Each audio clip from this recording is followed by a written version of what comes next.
So it's going to be like a really dramatic entrance. When I sort of came in, there was music and everything was great. It's like people were wearing underwear. Whereas what's actually happened is this.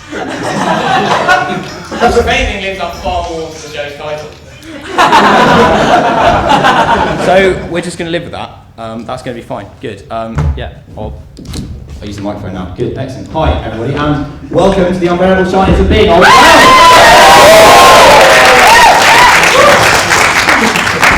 This is me. A whole hour of me. Good. So that will be fun. Unknown to many of you in the audience, of course, but you'll come to be familiar with it by the end of the show. You might have a great time. You might not, but there we are. That's literally life, isn't it? Shit. So I thought, as is conventional, I'm going to start off with some audience interaction. Excellent. Hello there, sir. What's your name? Alan. Excellent. Nice to meet you. Now, I'm going to set you a question, and I'm going to come back to you in about 10 minutes and see if you've arrived at an answer. It's a philosophical question. Do you feel ready for that? Yes. Excellent, Alan. Right. Well, your question is: do you think two cheese graters could grate each other? Well, you've got a whole 10 minutes to come up with a compelling reason. Excellent. I'm going to give you 10 minutes to develop that theory. And then we're going to return to that.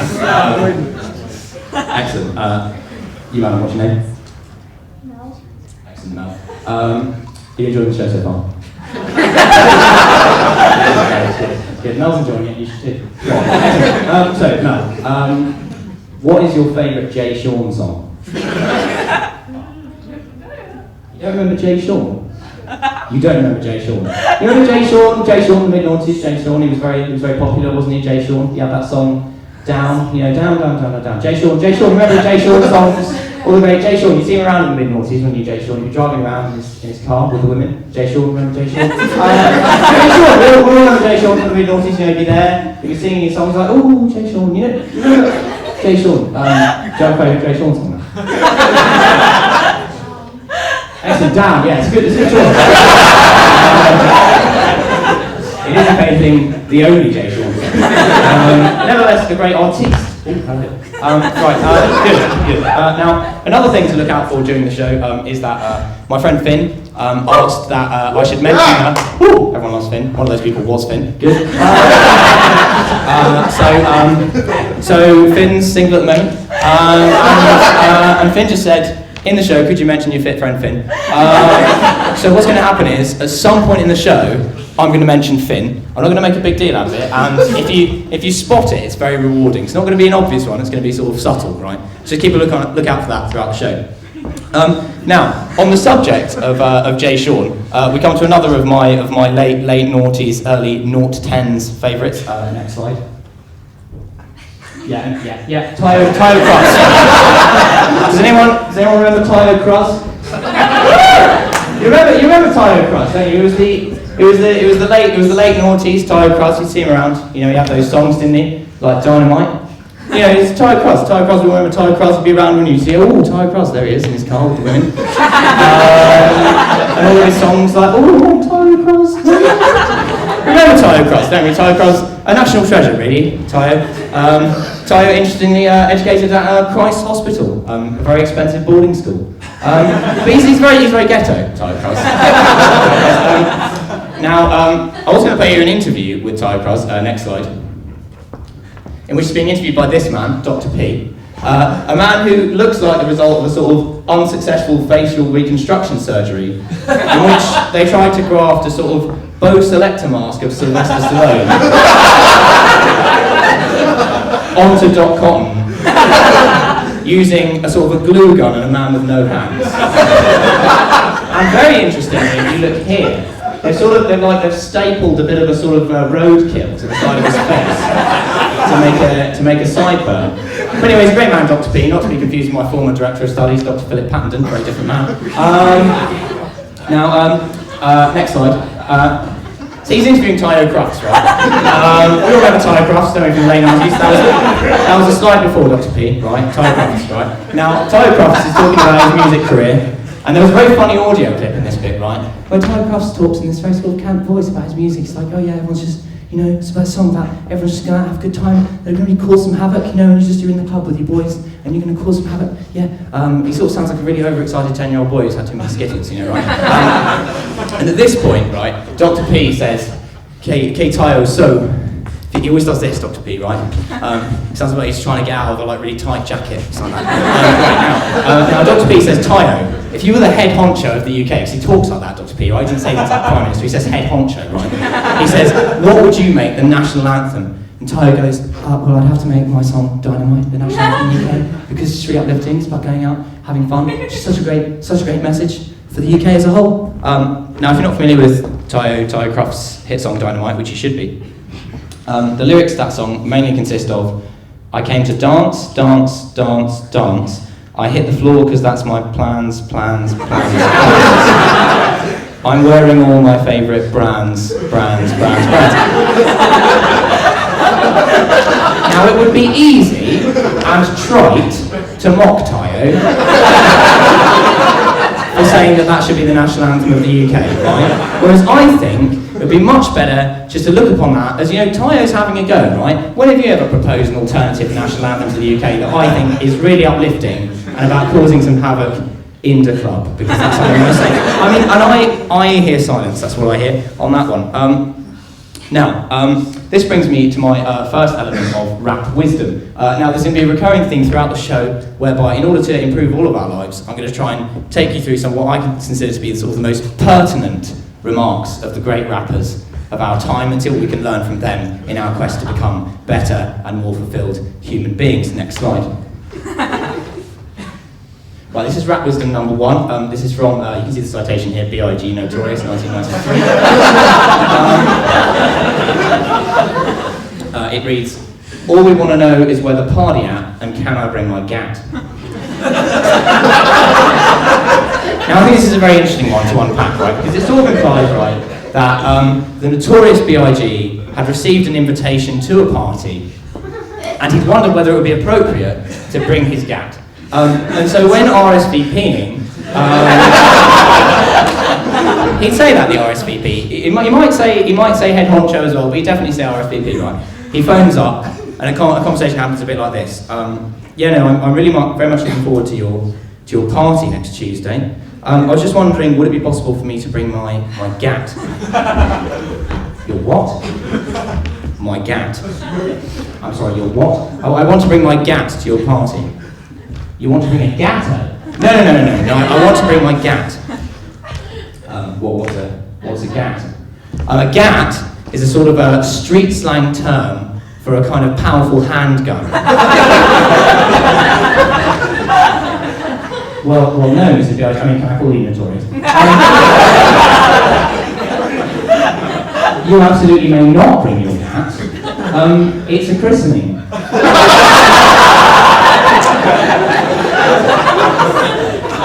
By what possible razor did you think that might be appropriate? Well, I just always carry one, that's the kind of life I live, la vie en gangster. Look, I don't care for your French pretension, notorious, right? Look, the thing is, you can't bring a gat. If I start letting everyone bring their gats, everyone will bring one, right? I've already told Aunt Mildred she has to leave her 9 at home. And that's just sort of how I imagine it would go down. Now I'm going to return to you, sir, for your philosophy on the subject of cheese graters. Do you have anything for me? The only thing that came across is that it's probably homoerotic what you do.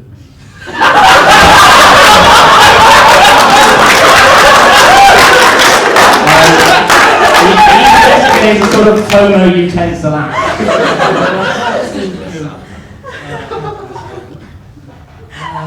Cheese-based products and lactic products together in anything other than strange. Right. There are actually no lactic products, actually. It's just 2 cheese graters going out hammer and tongs. No. Can they not get them? Yeah, there's no cheese in this analogy. Just metal. It's robotic. Can we have robotic cheese graters? Well, I suppose yes, I suppose we can. Would it help? Would it help? Might be intelligent. enough to work it out themselves. It might. Christ. Well, you've blown my mind. Smart enough to work out how to do it themselves. Yeah. Give them space, get on with it, decide. Good. Excellent.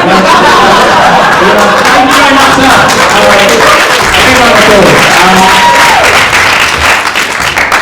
You see, would you look at that? We're like 15 minutes into the show and we've already solved one of life's great problems.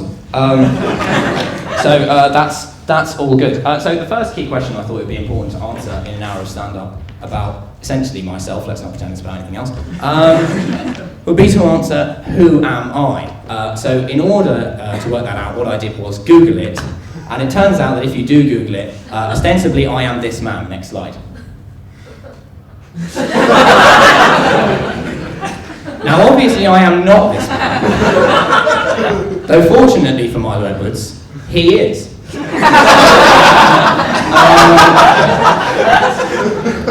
Now I actually know Milo Edwards, right, because he added me on Facebook a couple of years ago because we had the same name, and he is actually excellent, right. This man is a life coach in Los Angeles, and he's doing a PhD. To illustrate the difference between myself and the soon-to-be Dr. Milo Edwards, I'm going to read you out a genuine uplifting Milo Edwards quote. This is more uplifting than the stuff of Tayo Cruz, so brace yourselves. When we least expect it, our courage and willingness to change are tested. At that moment, there is no time for pretending nothing happened, no time for ignoring the obvious, and no time to become petrified with fear. It's time to make a move, have faith, and take the next step. Time will not wait for you, and life does not look backwards. When you stay in the moment, you have more than enough time to accept if you are going after your destiny or not. Step up. That's some uplifting shit, right? Now, the difference between me and Milo Edwards is that he sort of teaches people how to do that, and I need the help. But unfortunately, he lives in Los Angeles, right? So there's not a lot doing there. So then the question really becomes, who am I? In and of myself. Next slide. Yeah, it's just blank. Good. That's what we want. I didn't want you to be too distracted by the other Milo Edwards. Here's what you could want. Don't want that. Right. Right. So unless there are some people who've turned up genuinely mistaken, thinking that I am that Milo Edwards. Possibly, enthralled pupils of his or friends who've travelled transatlantic in order to be here and see him impart his wisdom, and have been landed with me. I'm sorry, I'm truly. I guess I am, the Milo Edwards who was fired from the Cambridge tab. I am the Milo Edwards who ran for CUSU president, and I was branded a misogynist both times. Still not really sure why. Moving on from that, right? I would say that.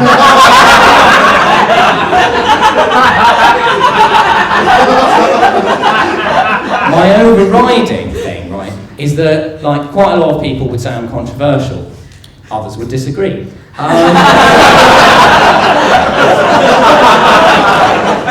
And a classic example of this is one time I was at home over the Easter holidays, and my dad had made some lunch, and he'd made some beetroot to go with this lunch, and I don't like beetroot, right? And my dad, he brought out this beetroot and he said, "Would you like some beetroot?" And I said, "No, I don't like beetroot, sorry. Weird that you don't know that, I'm 22 and lived here all my life."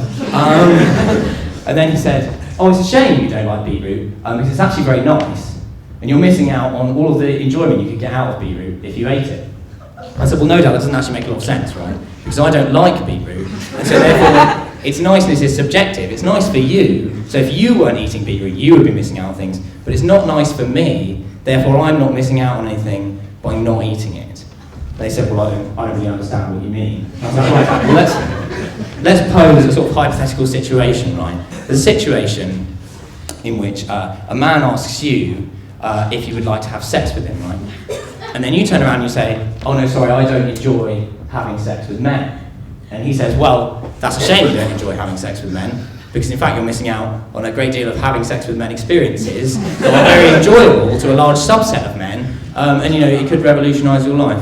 No, but I'm afraid that's it. I still don't enjoy having sex with men, so I'm not really missing out on a lot. I just can't believe you don't enjoy having sex with men. I mean, that's pretty ridiculous, isn't it? Next you were telling me you don't like beetroot. Well, funny you should say that, actually, I don't like beetroot very much.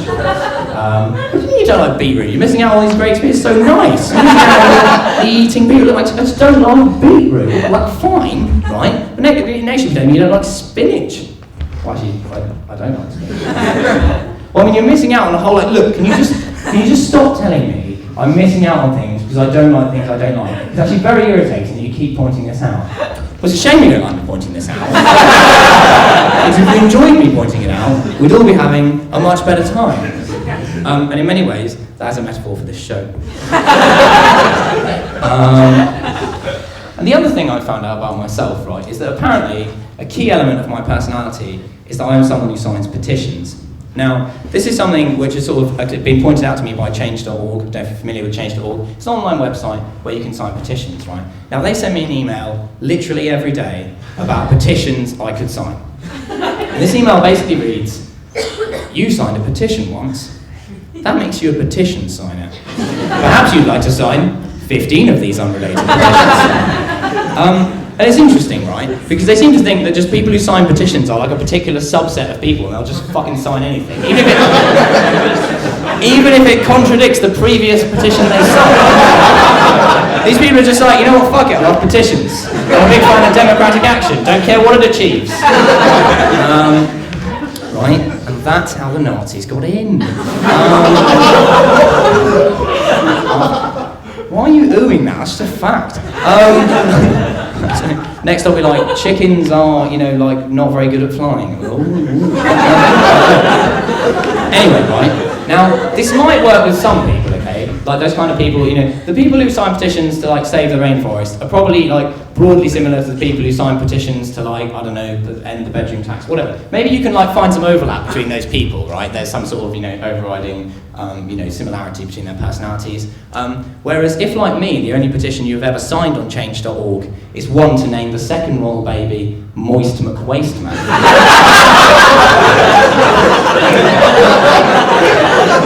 Because, and I quote, it is a bad man-ting name. I'm just not going to sign those other petitions. Do those other petitions end with the words "Watch the hype" and "BBM your mum about this ting"? I don't think they do. And I feel like change.org should be doing better market research.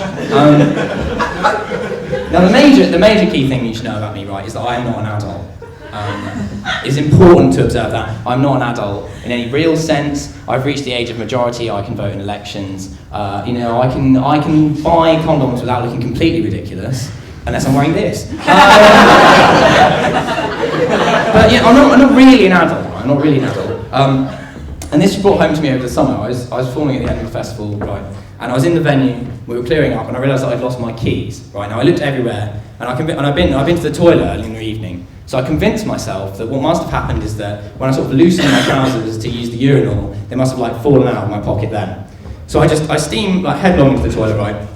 And I just get down on my knees like this, and I'm like looking under the urinals, right, along the floor to see if I can see my keys. It is at this point where I look up slightly, and I'm confronted with a man holding his penis, who has ceased pissing in order to make eye contact with the man who is apparently very ostentatiously looking at his cock. And at this point, the first thing that went through my mind was, I need an adult. And I thought, gather yourself, Milo, you've got this, you've got this. I looked that man dead in the eye and I went, I lost my keys! And I just left. Never saw him again, which is probably fortunate. And then this was brought home to me again by the fact that recently, right, I received a job rejection. Now, I'm going to get an audience member to read this out for us. Excellent, could I ask you, sir? So if you'd like to just read it from the top into the microphone. Dear Milo, thank you very much for your interest in Sanctity Advisors and for taking the time to apply to us. We received a large number of very high quality applications and have had some difficult decisions to make. Inevitably, a decision between well-qualified candidates must rest upon relatively small differences in qualifications and experience. Unfortunately, after careful consideration, we regret that we will not be proceeding with your application. Due to the sheer volume of applications that we receive, we are unable to provide individual feedback. I'm sorry to send you a disappointing reply, but I do wish you the best of luck for the future. Kind regards, Francina. Thank you very much. Woo! Excellent. Good. Yeah, that's all he deserves, don't worry. That might seem like a very, very mundane job rejection email, right? You know, we've all had them, haven't we? Maybe not, maybe just me. I was actually very shocked to receive that job rejection, right? And not because I'm particularly confident in my job applying skills, but in fact because that is a job I never applied for.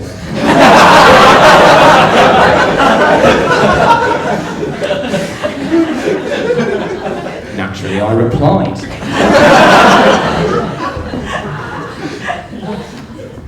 Dear Francina, thank you for your kind email. Whilst naturally disheartened not to be offered a place on the scheme in your company, I wish to assure you that there are no hard feelings. However, I wondered if you might be able to make an exception to a usual rule of not giving feedback to applicants, since I'm very curious as to where I may have gone wrong. I had initially assumed that my folly lay in not actually applying for it. But having received a rejection from you anyway, I'm led to assume that this did not affect my ability to be considered for the role.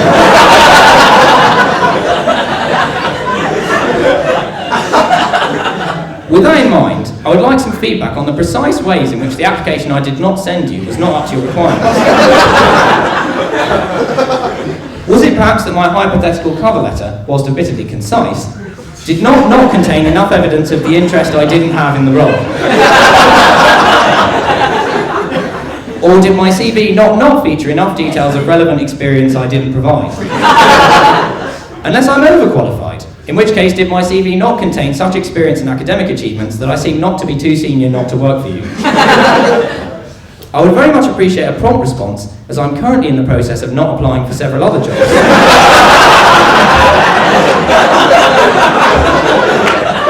And it would be useful to know what I shouldn't be doing so as not to get them.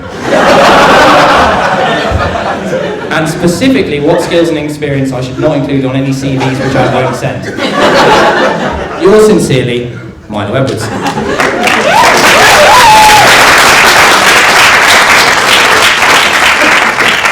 No reply?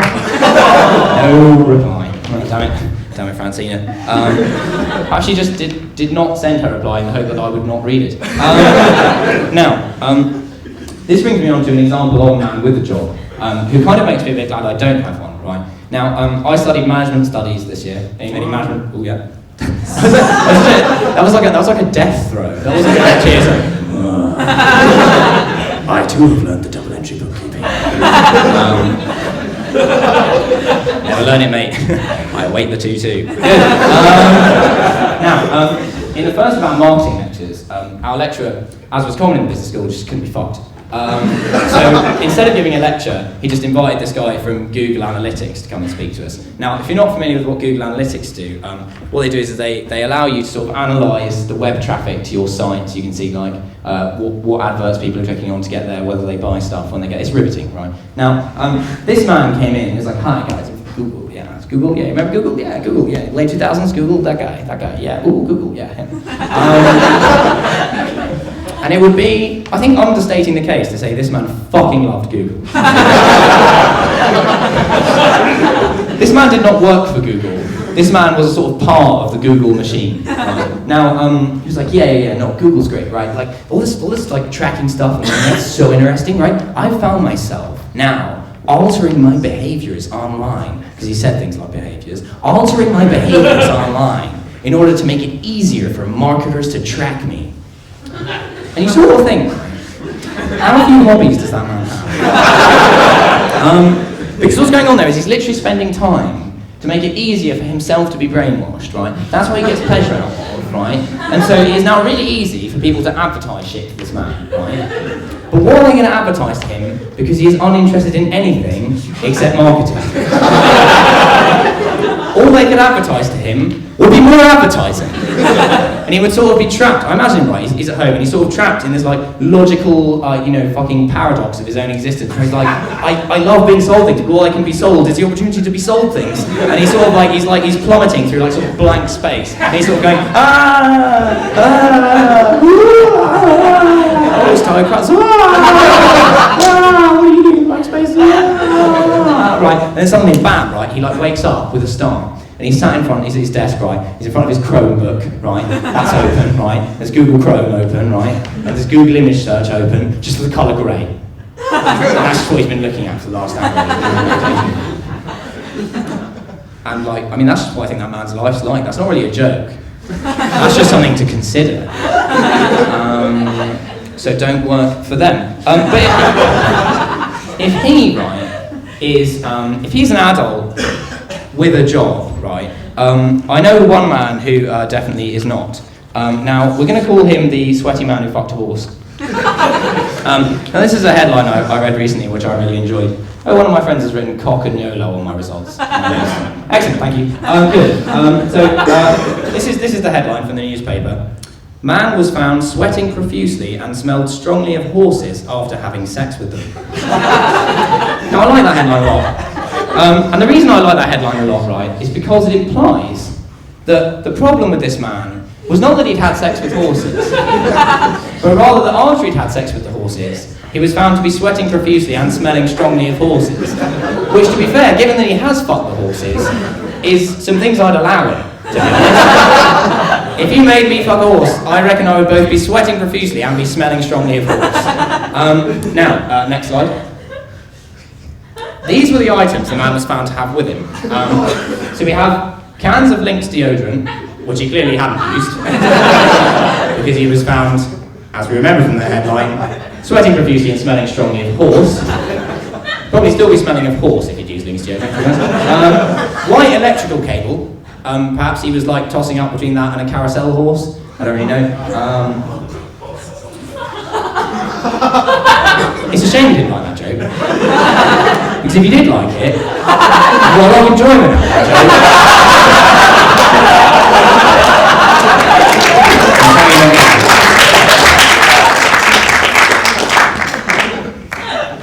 See, I've already done that, right? And we've still got half an hour of this left, so don't Look, if you want to make snide comments, do it on the tab comment section where you belong. Jesus Christ. Here's the deal. Ollie Holmes, there is not an interval. Fuck off. Good. Ollie Holmes, everyone.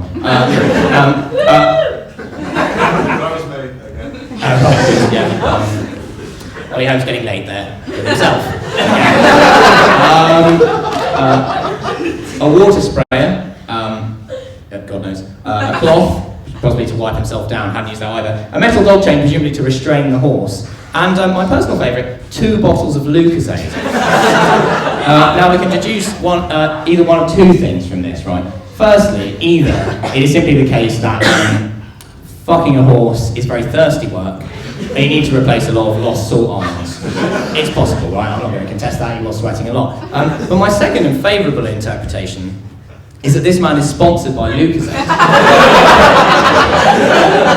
And he was caught in the process of filming an advert for Lucozade, where they had 2 men fucking a horse, him and another man, both fucking separate horses, and the other man was just drinking water, and this man was just drinking Lucozade.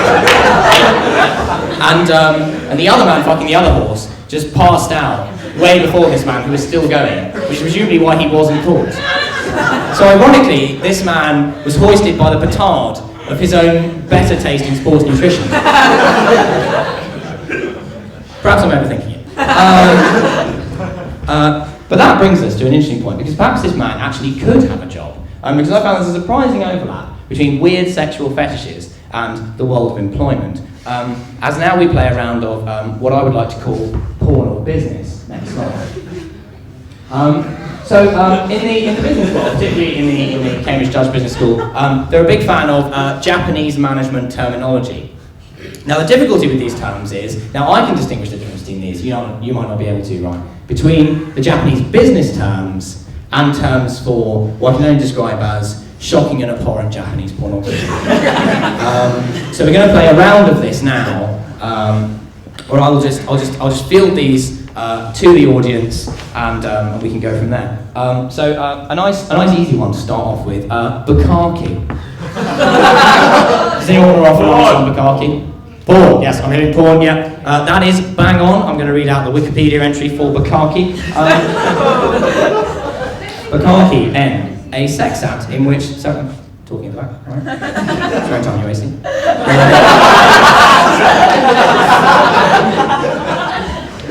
A sex act in which several men ejaculate on a woman or another man, inclusive. Bukkake is also used in Japan to denote a type of dish where hot broth is poured over noodles, as in bukkake udon and bukkake soba. Never bukkake soba.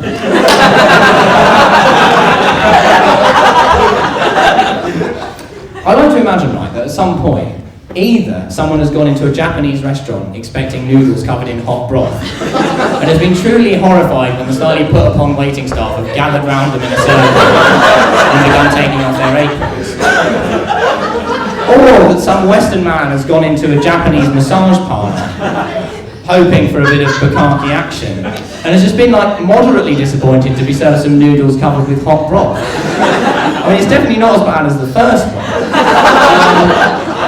But ultimately, I thought that man would still feel undersold. So this brings us on to term number 2, kaikaku. Anyone for kaikaku? Business, yes, and people who also took this course at the back there. Kaikaku, yes, that is Japanese for a period of fundamental change. Nothing funny about that, really. Do you know why you're laughing? Fucking McKinsey would charge you £160,000 a week for that, if they were consulting you. Mind you, you have to pay a lot more than that a week for some of the other things on this list. Shame we didn't enjoy that joke. I mean, we'll do it. Term number 3, Kaizen Blitz. Business, yeah. There are too many people in here who know me. Yeah, Kaizen Blitz, that is an intense period of minor changes.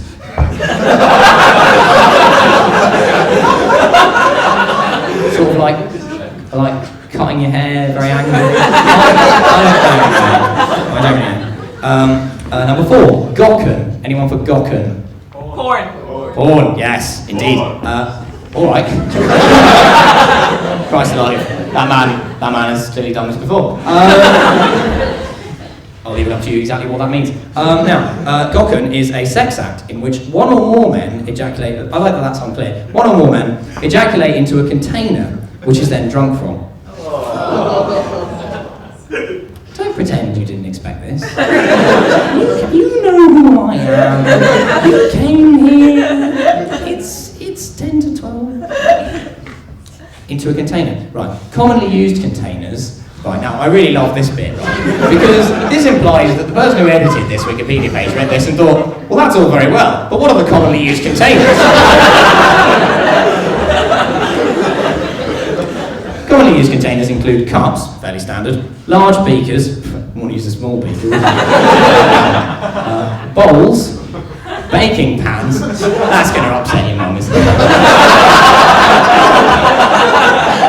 The baking pan speaks of the amateur gokkenist at best. The kind of man who just simply hadn't really thought through whether he had all the kit necessary for the gokken. He didn't feel the need to get his mum to write him out a shopping list. He thought that might be a bit weird. And he's had to use a baking pan. And wine or cocktail glasses. Good. So number 5, Muda. Anyone for Muda? Business. I'm afraid, well, I'm going to take porn first because that is wrong. Muda is waste. Waste. You might wonder why they don't just say waste. Not the Japanese, I mean the pretentious English management consultants. But that is a question we'll never answer. Number 6, Omorashi. Anyone? Porn, yes, correct. A sex act in which people urinate on each other. Fine. Final one, number 7, tentacle erotica. Business. You're actually correct. It is business. Tentacle erotica is when in an HR department you have a situation whereby a lot of your employees are aroused by tentacles. It's quite a serious problem. It's not really made it across to Europe yet, but you know it's a problem for business for the future. So next slide. So these are the terms we've been left with, right? So you've got the business ones over here and the porn ones over here. Now I think as we've proved, you know, these terms are they're a bit hard to tell the difference between the two if you're not really that up on it. And I was willing to wager that my lecturer for this course did not have an exhaustive knowledge of all the possible Japanese terms. She was not Japanese and she did not speak Japanese. And so that very much begged the question, why couldn't I, in my exam essay, just throw in a couple of these and just see, you know, whether she picked up on it? Because I would wager, right, that this woman, when she saw a Japanese term in an essay she didn't know, would assume that some student had done a lot of extra research and perhaps, you know, bested her knowledge of Japanese business terminology. And I would suggest that perhaps her first port of call would be to go to a well-known search engine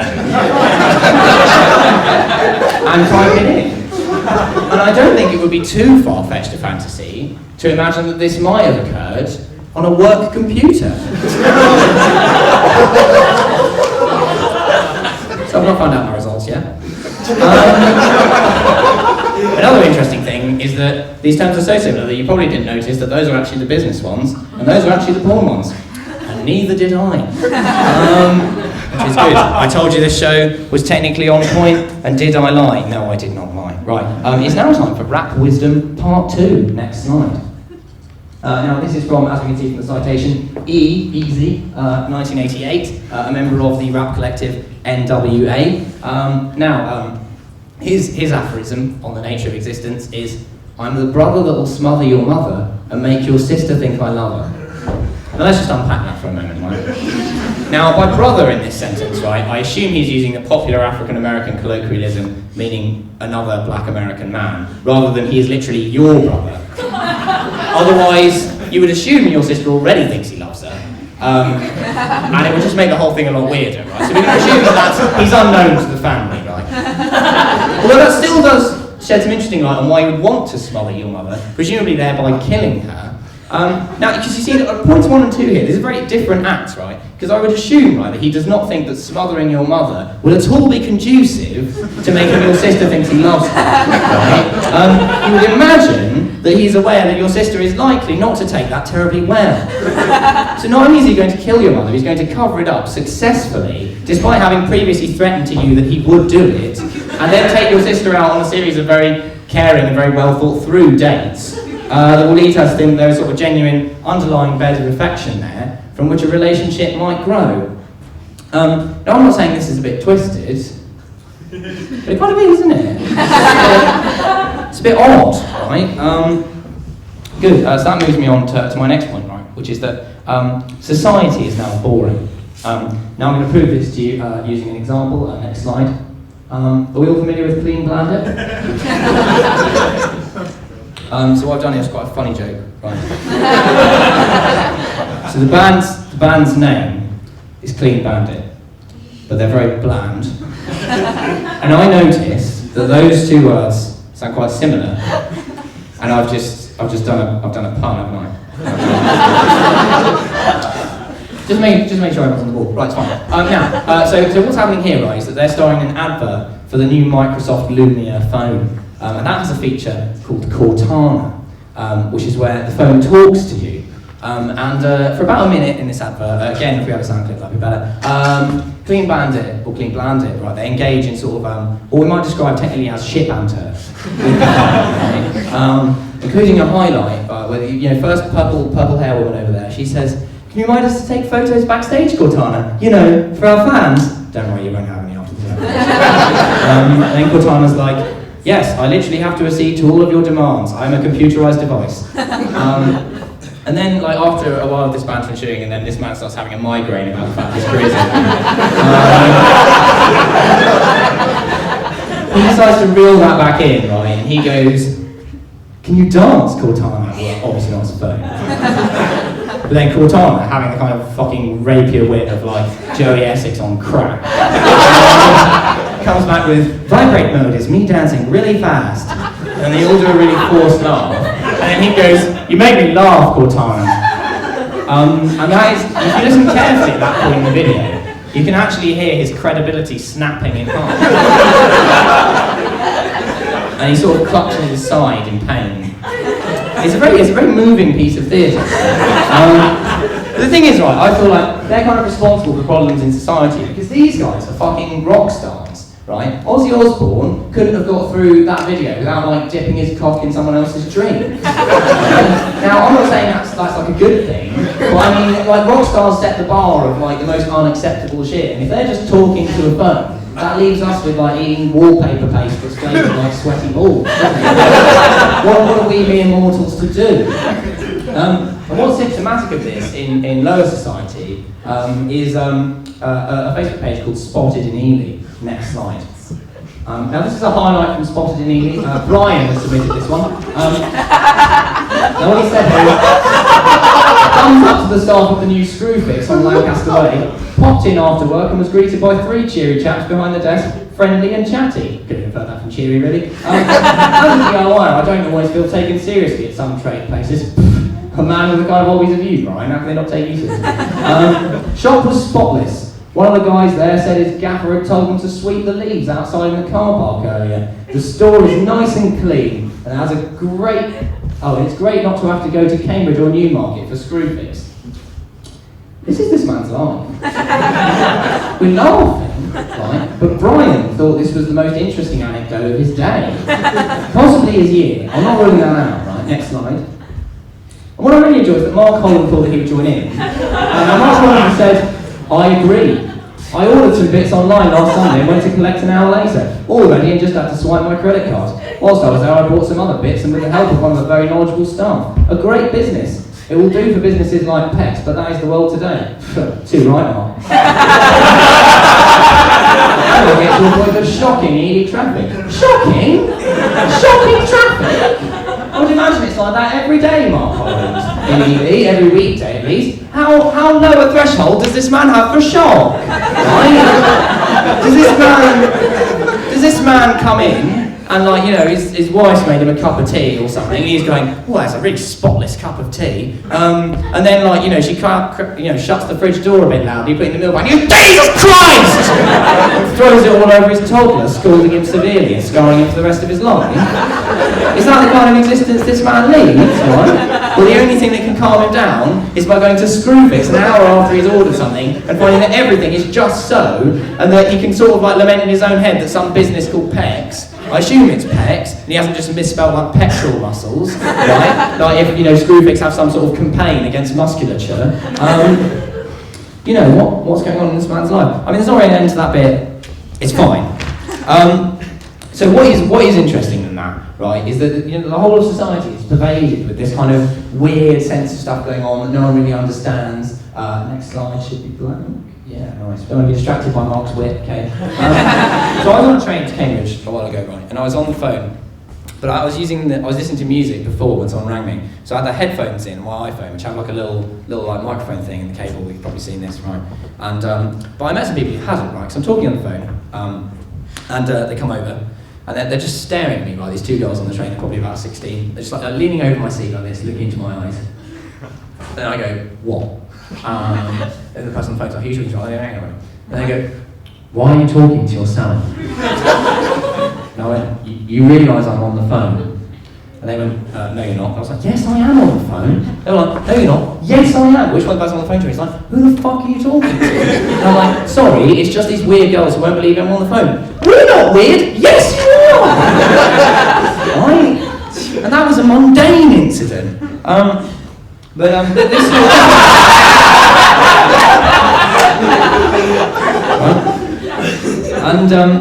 and this made me think, right, did it even used to be any better? Because you know, like kids in the olden days, right, in school they were told that if they masturbated, they would go blind. Now this does seem like a very clever tactic, doesn't it? Because there are very few kids who are going to, like, you know, masturbate if they think they're going to go blind, right? Kids are not that ballsy. Kids are quite scared of that shit, especially at a young age, right? Now, and they're going to think, like some of the older kids who've got glasses, fuck. They had a half of one, right? And they've had a, oh, blimey, right? Now, what I think is really interesting about the fact that we told, like, literally generations of children this lie, that presumably a lot of them believed, is that how must that have altered the perceptions of blind people? Like, there'd just be kids standing on street corners seeing a man with a guide dog going, you make me sick. You horny Jesus-hating bastard. You just couldn't stop, could you? You were looking at all the Kaizen Blitz. And you just kept, you're an animal. You're an absolute animal. That's just a thought, really. But then this brought me to like someone who really does not have a liking for other people's sexual proclivities, which is apparently Colleen Nolan. Now, I don't know if recently you might have been following in the news, there was a story, right, about this gay couple who went into a bakery in Northern Ireland, and they tried to get the bakery to ice a pro-gay marriage slogan on a cake for them, and the bakery refused. They took them to court, there was a bit of a lengthy battle, and eventually this couple won. They were being discriminated against because this bakery wouldn't post a gay marriage slogan on a cake, right? Seems fair enough, right? Now, Colleen Nolan on Loose Women was talking about this, and she decided to wade in with, an interesting philosophical thought experiment about this, right? As you might expect from a philosopher of the calibre of Colleen Nolan. Now, what Colleen Nolan decided to propose to her audience was, well, it's all very well and good saying that this bakery has to ice a gay marriage slogan onto a cake, but what if two people, what if the same couple had gone in there and asked for a pro-ISIS slogan? First thing, probably wouldn't have been the same couple, would it?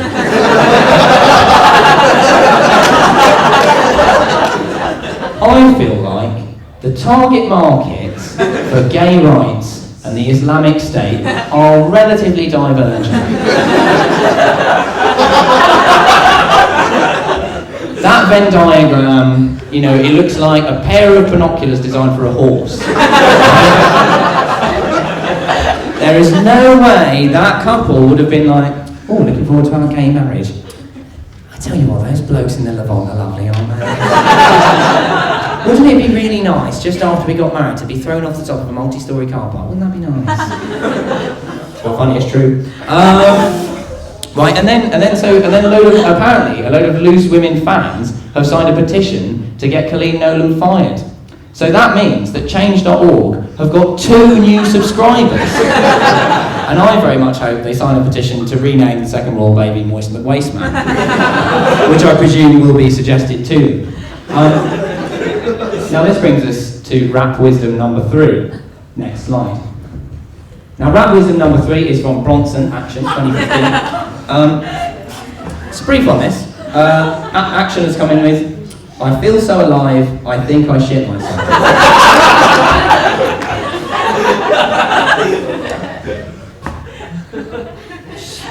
Genuinely just never felt that alive. I feel like I'm missing out on quite a lot. Maybe it's because I've never eaten beetroot.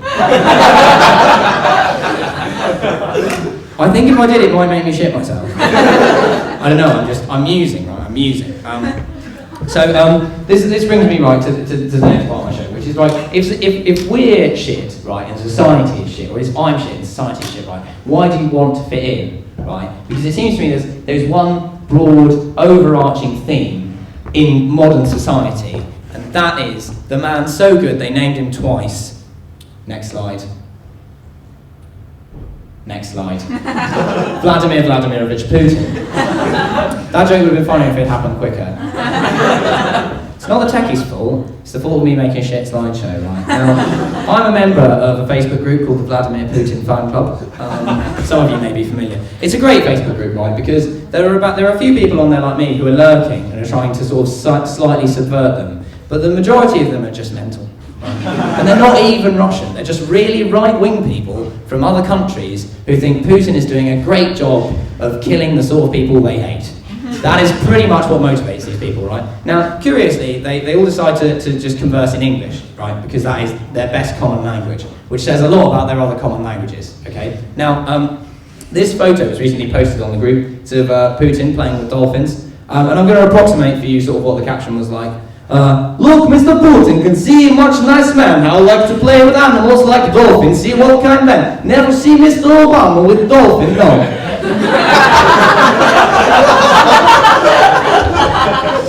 And I thought to myself, herein is an opportunity to ingratiate myself with the Caravan and Peter Pan Club. If I can take up their tone of voice, I could successfully infiltrate their inner circle. So I commented. I said, yes, perhaps Mr. Obama too busy bringing terrorism to people of Ukraine to enjoy company of cetaceans.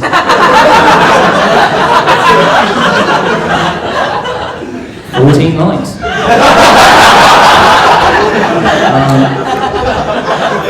But my favourite ever post on the Vladimir Putin Fan Club, right, was one which seemed quite unfunny at first until it developed, right. So it was on the Charlie Hebdo attacks, right, and someone posted, okay, we need to stop saying, this is immediately, sounded a lot more intelligent than the others, we need to stop saying, right, that these are a Muslim attack, right? This is a perversion of Islam. These attacks don't represent Islam anymore than they represent anything else, right?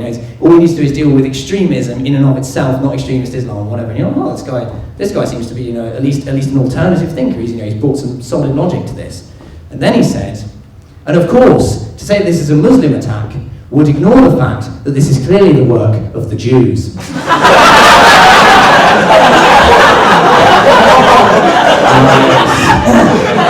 The Vladimir Putin fan club has returned again. And there were, understandably, even on the Vladimir Putin fan club, a couple of people commenting like, that doesn't seem that likely. Is there any and then another man jumped in and came in with, which is possibly the best line I've ever heard.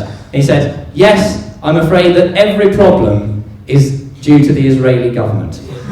Now, what I really like about that comment is two things, right? Firstly, it makes it sound as if this man has done a great deal of research about the world's problems and is sad to have had to come to the conclusion on the basis of overwhelming evidence that unfortunately every problem is due to the Israeli government.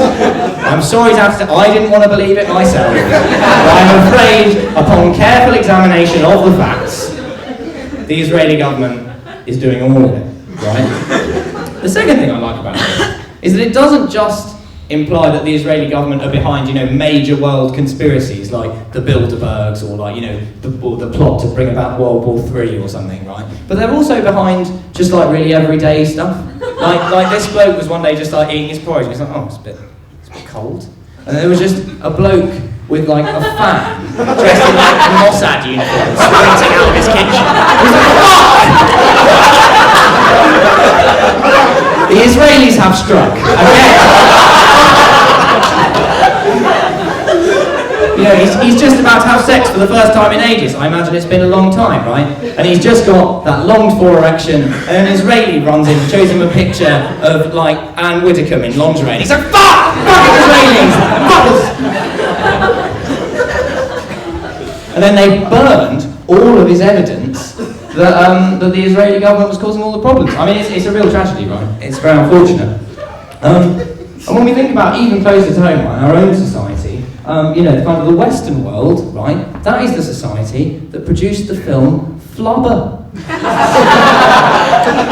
Does anyone remember the film Flubber? I remember the film Flubber, right? The film Flubber, for those of you who haven't seen it, is a film starring Robin Williams, sadly no longer with us, although I think even now he probably still regrets this film. And it was a film about a man, and this is all that happens in the film, who invents a very bouncy substance. And credit to him, it's really fucking bouncy, right? This stuff is the bounciest shit you ever goddamn seen, right? Nevertheless, I don't really feel like this is the kind of out there sci-fi plot, or event that could really drive the storyline of a whole film.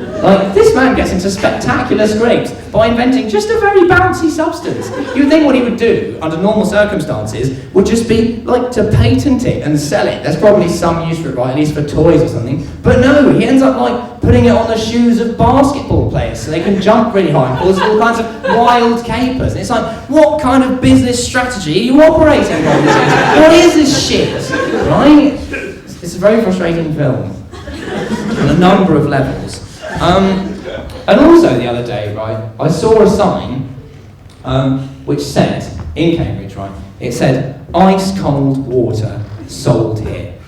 Something about that for a minute, right? Now, I am pretty sure that sign is a lie. And I'll tell you why. The reason why, right, is that ice cold water, which we're all familiar with, is more commonly known as ice. If water is ice cold, other than under some very peculiar pressure conditions, it turns into fucking ice, right? To turn into a bouncy substance, it turns into ice, right? So if they're selling ice cold water, they're just selling ice. They've accidentally frozen all of their water, and they're trying to trick well-meaning foreign tourists into buying it, and they're just presented with a bottle of ice. They're like, oh, well, I thought this was water. And they're like, well, it will be in a bit. You just leave it, yeah? Went a bit went a bit lethal bizzle there. So, yeah, I suppose that is. Oh yeah, and then my final thing, right, about society that really annoys me is I was recently at Caledonian Road tube station, right? It's in North London. I mean, I was getting the overground to Stratford. That's a superfluous detail, but enjoy it. Stood on the platform, right? I needed to get to the other platform, right? And it said to use platform 2, go over the overbridge. I looked ahead of me. There's a bridge going over to platform 2, right? Thing is, right, I'd have just called that a bridge. To me, it is inherent to the term bridge that it goes over something. If anything, a bridge is an over tunnel. And this led me to begin to consider, while I was waiting, what sort of weird taxonomy of the world these people operate on. Where they sit there going, oh yeah, imagine they're on safari, right? They're going all around the world looking at all the animals and they're like, shit, would you look at that unstriped zebra? Or like, fuck, a land sea lion.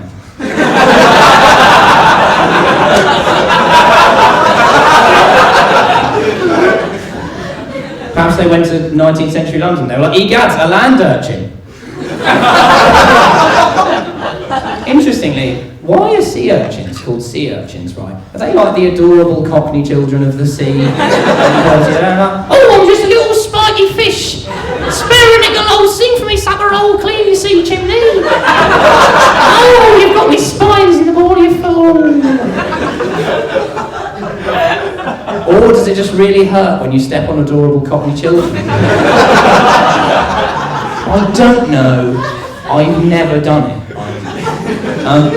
Now this brings me to my last piece of rap wisdom. Next slide. Next. Oh, yeah.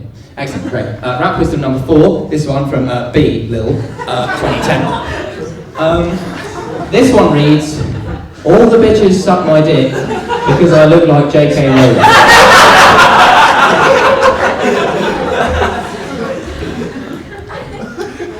Point 1. I don't think all the bitches do suck his dick. Like, if by bitches he just means women, and I suspect that Lil B, not wanting to, attack him in his absence, is the kind of misogynist who would think that, right? I don't think all women on earth have sucked his dick. I asked some of my friends and they hadn't. One of my male friends had, but none of my female friends. Right? Now, the really interesting bit of this is that he said that they're doing this because he looks like J.K. Rowling. Now, leaving aside the fact that I'm not really sure why women would be motivated by seeing someone who looks like J.K. Rowling, possibly mistaking them for J.K. Rowling, to wanting to suck that person's dick. Unless J.K. Rowling is transgender in ways I haven't actually come across yet, I don't think that's possible. The second thing is, I'm not sure he looks that much like J.K. Rowling. Next slide. We've got Rowling over here, and Lil B over here. And as we can see, Lil B's blonde flowing locks are really nothing like the sort of snapback reporting, earring wearing, mustachioed African American man that is J.K. Rowling. And I just wonder, who are these women who have been making this fairly critical error in deciding whose dick they're going to suck? So I suppose the moral of that story is, there's hope for us all, so long as we have mistaken identity. We're gonna wrap up the show now. There's like a final bit. It's still gonna go on for a while. Sorry. What I'm gonna do is I'm gonna test out the loyalty of my friends, which they're all gonna enjoy. What's gonna happen is there's gonna be like a sort of a finale, which I'd like my friends to join in with. Now, what's gonna happen here is there are some friends who are sufficiently close that they are going to be co-opted into this. Right? They have no choice. If they try to resist, there will be trouble. There are men, there aren't, right? Now, there are other friends in this room, possibly, who may feel like they just want to join in. And if anyone does want to join in, I will be nothing but heartwarmed. Even if I'm surprised that you feel you know me that well, I will be pleasantly surprised. So please do feel free to come up when I call up the other friends. It would be great to have as many people as possible. These are the people whose participation is compulsory. Next slide. That would be Finn McRedmond, Rob Foxall-Smith, Ella Fonge, Alex Finley, Alex Spencer, Rose Nugent and Charlotte Ivers. Can we give them all a big round of applause?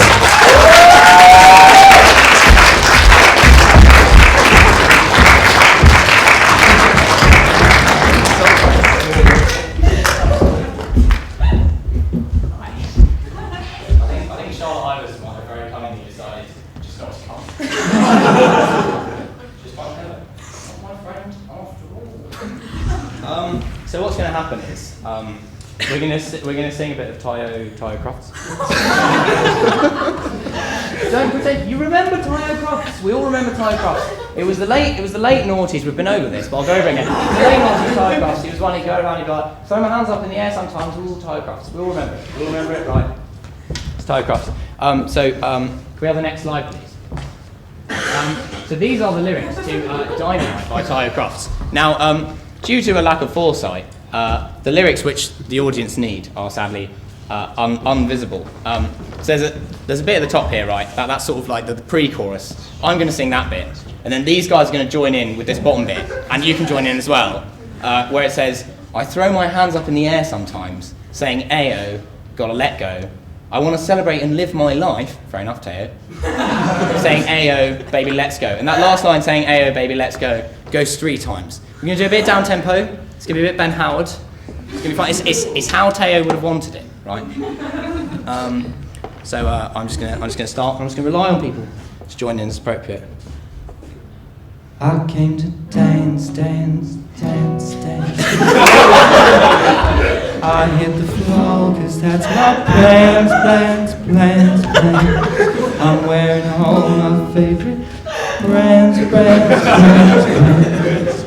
Give me space for both my hands. You, 'cause it goes on and on and on. And it goes on and on and on. Ready? I throw my hands up in the air sometimes. Say, ayo, gotta let go. I wanna celebrate and live my life. Say, ayo, gotta let go. Ayo, baby, let's go. Say, ayo, baby, let's go.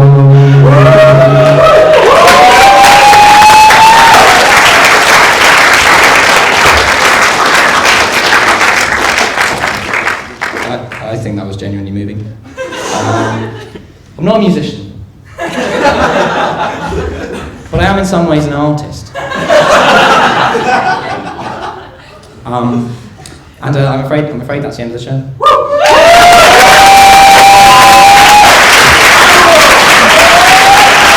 Can we have a massive round of applause for all my lovely friends, a massive round of applause for you guys, and a massive round of applause for the last mention of Finn.